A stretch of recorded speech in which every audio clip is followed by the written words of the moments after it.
प्रकाशित वाक्य की पुस्तक अध्याय 3 में लवोदिकिया कलीसिया में कुछ धनवान व्यक्ति है जो अच्छा व्यापार करते हैं। उनके बारे में प्रभु ने कुछ बातें कहा है, आइए देखेंगे। तू कहता है कि मैं धनी हूँ और धनवान हो गया हूँ और मुझे किसी वस्तु की घटी नहीं, और यह नहीं जानता कि तू अभागा और तुच्छ और कंगाल और अंधा और नंगा है। इसीलिए मैं तुझे सम्मति देता हूँ कि आग में तया हुआ सोना मुझसे मोल ले कि तू धनी हो जाए, और सफ़ेद वस्त्र ले ले कि पहनकर तुझे अपने नंगेपन की लज्जा ना हो, और अपनी आंखों में लगाने के लिए सुरमा ले कि तू देखने लगे। मैं जिन जिन से प्रेम रखता हूँ उन सबको उल्हाना ताड़ना देता हूँ।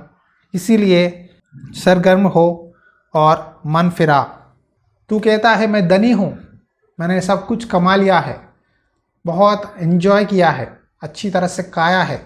देखो, हम अभी पंजाब में हैं, कुछ लोगों से बातचीत की, उनके चेहरे में उनके बातों में बहुत घमंड को प्रदर्शन करते हैं। हमारे पास बहुत पैसा है, हम धनी है, हमने बहुत प्रॉपर्टीज़ कमाया है। अपने नज़र से ही अपना घमंड को दिखाते हैं। परमेश्वर कहते हैं नम्र बनो। वो कहते हैं हम बहुत धनी है, हमने सब कुछ कमा लिया है, हमें कोई चीज़ की ज़रूरत नहीं है। अगर आप ऐसा सोच रहे हैं तो ये गलत है। देखो, घमंड करना पाप है। चंचल धन को देखकर घमंड करना पाप है। प्रभु कहते हैं आप नंगे हैं, अभागे हैं, अंधे हैं, कंगाल है। हम कहाँ कंगाल है, हम कहाँ अंधे हैं, हम कहाँ नंगे हैं, हम कहाँ अभागे हैं। इस संसार में आप धनी है, आपको नाम है, आपके पास बिजनेस है, प्रॉपर्टीज है, फार्म हाउस है, लेकिन आत्मिक तौर पर आप कंगाल है। परमेश्वर कहते हैं मेरे पास तया हुआ सोना खरीद ले।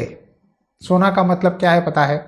जो व्यक्ति मुश्किलों में से, तकलीफ़ों से बाहर निकलकर सोने की तरह धार्मिक बनता है, परमेश्वर उससे प्रेम रखता है। आप अपने अच्छे कामों से धार्मिक बनो। परमेश्वर कहता है मैं तुझे तया हुआ यानी आग में निकाला हुआ सोना तुझे दूंगा, मेरे पास आ खरीद ले, और मैं तुझे सफ़ेद वस्त्र देता हूँ, उसे पहनकर अपना नंगापन को छुपा ले।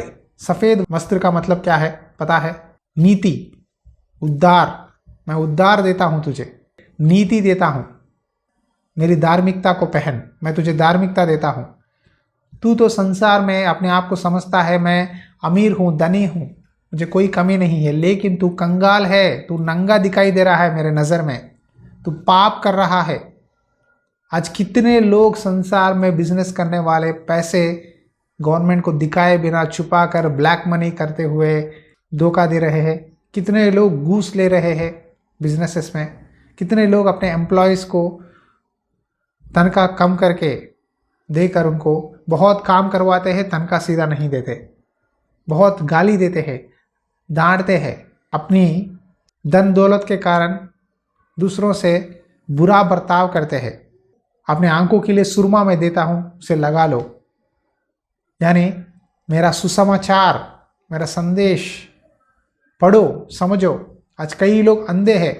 फरीसियों को, सद्दुकियों को देखकर प्रभु ने कहा इनको तो आंखें हैं लेकिन ये अंधे हैं क्योंकि ये देख नहीं सकते। मैं आकर इनको सुसमाचार बताया है, मेरे पिता की बातों को प्रकट किया है, लेकिन ये लोग समझ नहीं सकते। जिसको सुनने के लिए कान है वो धन्य है, कहते हुए प्रभु ने कहा। आज ये संदेश प्रभु आपसे ही बोल रहे हैं। परमेश्वर आपसे प्रेम रखते हैं, इसीलिए परमेश्वर आपको ताड़ना देते हैं, परमेश्वर आपको डिसिप्लिन करते हैं।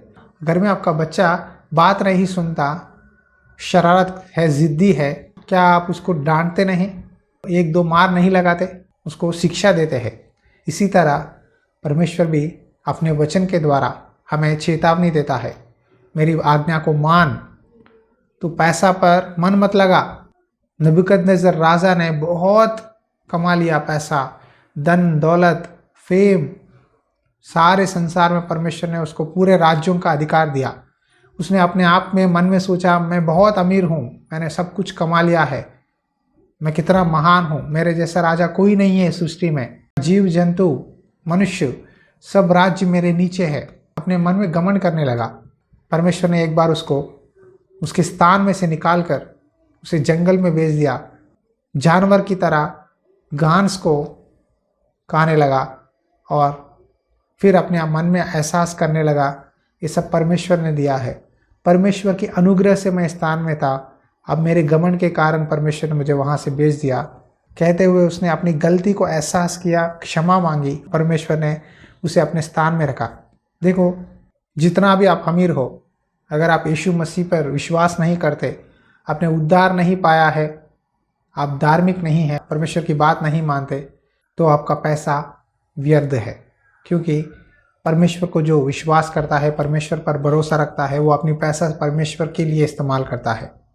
आजकल कई सेलिब्रिटीज़, कई पॉलिटिशियंस मर जाते हैं तो उनका पैसा, उनकी प्रॉपर्टीज़, उनके फार्म हाउसेस किसके हाथ में जाते हैं? उनके बच्चों के हाथ में या उनके मेहमानों के हाथ में। एक व्यक्ति संसार से 1 रुपया भी अपने कपड़े खुद नहीं ले जा सकता, सब कुछ छोड़ कर जाना है। ये बात याद रखिए। जो भी आप परमेश्वर के लिए संसार में करते हैं, वही आपके धार्मिक काम आपसे आगे चलते हैं। सक्सेस का मतलब ये नहीं कि मैं कितना पैसा कमाया, कितना नाम लाया, ये नहीं है। सक्सेस का मतलब ये है कि क्या मैंने परमेश्वर की बात मानी, क्या मैंने उद्धार पाया है, क्या मेरा दिल परमेश्वर के साथ ठीक है, कितने लोगों को मैंने मदद किया है, कितने लोगों के जीवन में मैंने रोशनी लाई है। ये है यीशु मसीह ने इस संसार में हमें नरक से बचाने के लिए इस संसार में क्रूस पर अपना जान दिया है और तीसरे दिन जीवित उठे हैं। वो अमीर होकर भी हमारे लिए कंगाल बने ताकि हम उद्धार पा सके, परमेश्वर के राज्य में रहे। उनकी आशा यही है कि एक भी आत्मा नरक नहीं जाना है, स्वर्ग जाना है, परमेश्वर के राज्य में हम सब रहना है। इसी आशा के साथ हम ये वचन आपके सामने बता रहे हैं। आइए आंखें बंद करिए, प्रार्थना करेंगे। अनुग्रहकारी दयालु परमेश्वर, इस समय प्रार्थना करता हूँ पिता, तूने कहा इस संसार के धनवानों को मैं आज्ञा देता हूँ कि तू घमंड न कर। आपने प्रकाशित वाक्य में कहा, मैं तुझे तया हुआ सोना दूंगा, मेरे पास खरीद ले, सफ़ेद वस्त्र दूंगा, पहन ले, सूरमा दूंगा, तेरी आंखों के नीचे लगा ले। उद्धार पाने के लिए, धार्मिक व्यक्ति बनने के लिए, तेरे वचन की रोशनी में हम चलने के लिए मदद कर। कई मसीह लोगों को तूने आशीष दिया है, आज उनका मन पैसों पे है, प्रॉपर्टीज़ पे है, बिजनेस पे है, पैसों पर नहीं, परमेश्वर पर मन लगाए। ये प्रार्थना सुन और तू ही आशीष देकर सहायता कर पिता। यीशु मसीह नाम पे विनती करता हूँ परमेश्वर। हम इस सेवकाई में कलीसिया बना रहे हैं। अगर आपको परमेश्वर ने प्रेरणा दिया है तो प्रार्थना कीजिए, इस सेवकाई में आपका बेड बेचकर सपोर्ट कीजिए। God bless you. परमेश्वर की आत्मा सदा आपके साथ बनी रहे। आमीन।